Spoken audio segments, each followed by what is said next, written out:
Okay, let's get started. So I'm taking this good old airspun powder. You can actually purchase this at Walmart, CVS, or Walgreens.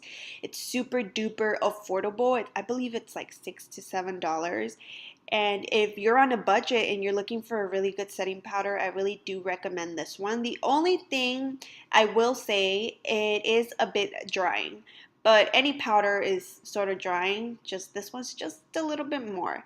I'm taking the burnt orange color by Anastasia Beverly Hills Renaissance palette. I'm popping this right onto the crease area.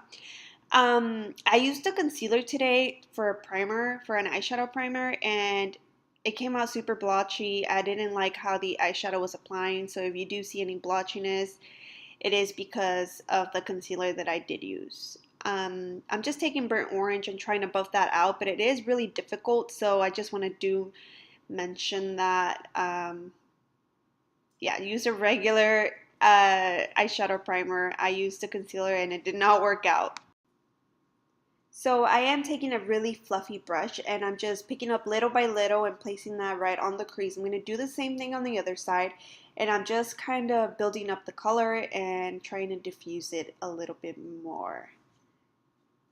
By the way, this palette is super beautiful. I can't get enough of it. It's perfect for fall because it has all those warm shades that I love.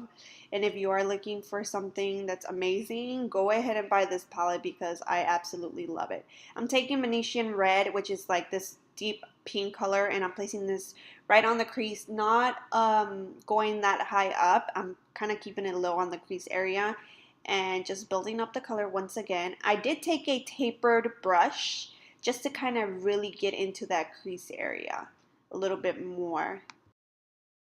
So I'm making sure this color kind of blends really nicely, or at least tries to blend into the other color that we applied. Um, I'm keeping this color pretty low on the crease and just kind of building it up as we go. And I'm going to do the same thing on the other side as well. I'm just going to keep it really low, closer to the lid more than the crease.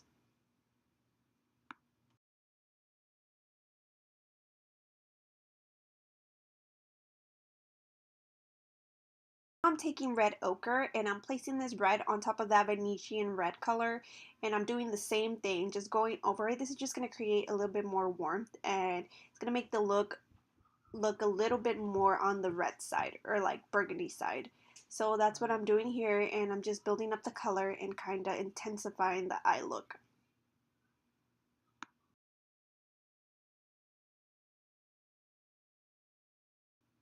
Now with the more of a slimmer taper brush, I'm taking Cypress Umber and I'm placing this right on top of that red ochre color, and I'm just using this color to kind of smoke out this look and make it look a little bit more deeper and darker.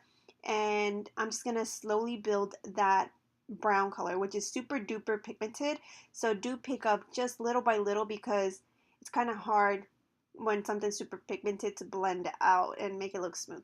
So just take little by little, but I do love this palette. It's amazing. Okay guys, so now I'm moving on to my Morphe 35N palette, which is super neutral and it has a lot of warm tones in it. I'm taking this like mahogany purpley deep color and I'm placing this right on the lid. I'm kind of tapping it on. And I'm using this flat brush. It has sort of a taper tip at the end, and so this makes everything easier to kind of apply in the inner corners. And I'm just packing on the color and trying to blend it out as much as possible. I'm going to do the same thing on the other side. This palette is super pigmented. I love it. The only thing, it is really hard to remove the eyeshadows, but rather than that, it really does last all day long. But if you are pretty allergic to things, I don't think this would work out for allergic or sensitive skin. So now I'm taking a really fluffy brush and I'm just dusting off all the baking. The baking is just going to help the concealer or wherever you place it to last longer, look smoother, and prevent any creasing. I love this technique because it just makes everything look brighter and illuminated. Now I'm taking my Sonia Kashuk bronzer, and it has this little tiny brush that I love to use to contour my nose. It's like amazing because it's super slim. I love this bronzer. At first, I didn't like it because it's kind of shimmery, but after all, it looks super pretty. So I mostly use it to contour my nose, and to kind of contour my cheekbones a little bit. But I love it because it has this really beautiful, like golden, bronzy tone to it. So yeah, I'm gonna use this to kind of contour and gonna create some gradients. I'm also gonna apply this on the forehead and on the temples. So I'm just placing this bronzer like all over the cheeks and the apples, and I'm just making everything look really smooth and blended. I'm taking my 35N palette by Morphe, and I'm mixing these two beautiful colors together, and I'm gonna place this right under the waterline and smoke it out. I'm taking a really fluffy pencil brush, and I'm using this to kind of buff on the eyeshadow, but I'm only using it on the bottom of the waterline. Now I'm taking the Kajal Essence eyeliner, and this one is called Teddy. It's supposed to be a brown color, but it's more of a bronze. It's like really pretty brown with bronze little sparkles in it. It's so beautiful. I think this is super perfect for fall, and I don't know what it is about it, but I absolutely love it. Now I'm taking the Ardell 251 lashes. These are brand new. They just came out not too long ago, and I put those on. I'm now gonna spritz a little bit of Fix Plus and use the Anastasia Beverly Hills Glow Palette.